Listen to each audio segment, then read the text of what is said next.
Welcome back. The focus of this video will be the details of a single lead. Previous videos have shown you how a lead is added and how overall you manage from the main lead application all the leads. You can filter on them, you can sort the columns. But now we're going to jump into a single lead and you will be able to see modifications you can do. You will see actively the status. So let's go into it. Leads. That's the application we're going to go to.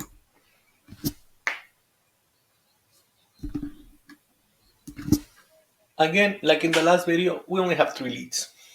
Let's select the first lead on the top. Now, there's no preference, just selecting the top one.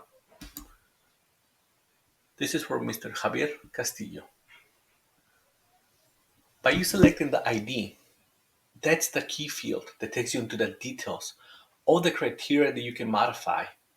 Now, this video will be focusing on the what I call the details, and details includes all the information of the person, the contact, and notes you have taken.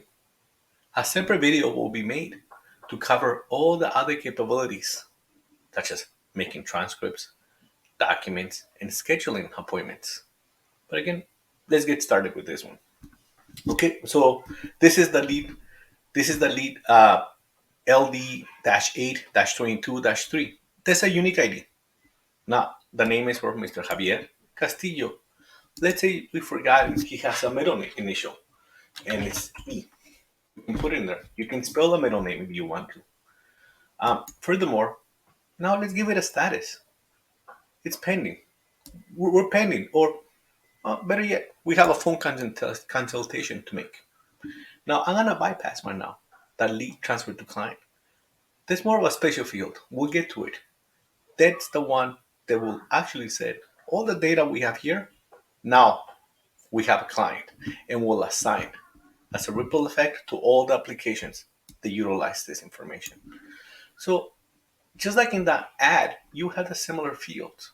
You can modify the agent, you can modify the follow-up date. This is a very common one because you might need to change the follow-up date. Let's do it. He's not available on Wednesday. He's available coming Friday. You select this. Let's select update, and you will be able to see that all the parameters that you have modified have now taken. Consultation, the middle initial, the date, referral. This tends to be not as utilized once you have it, so it's kind of hidden. You can expand on it. Another part of this is the history log. This tells you when it got initialized and when last modified. Let's hide it again. On the right side, you will be able to see the notes. Let's say for Mr. Javier, I have remind him of something before meeting. Whatever the note it is, you have the capability to add a note. Now it gets added. Another note, let's say, I'm not gonna get too creative. Let me just put second note test. Blah blah. You can type more if you want. Touch information like details about phone numbers or other members they have to join, or whatever notes you need to be shared within the office. One important thing about the notes is that it has this history log note. After 1 month of the note being in this state, it gets into read only. A separate video will be made so you can see the capabilities, who has access to modify a note. Again, the notes are a medium for you to be able to inform the office, but we have some restrictions. Once you write a note, it's cemented, but there's some allowance to modify with the proper control. Separate video will take care of this, but now you can see that we have notes from Mr. Javier. Let's go back and see all the leads.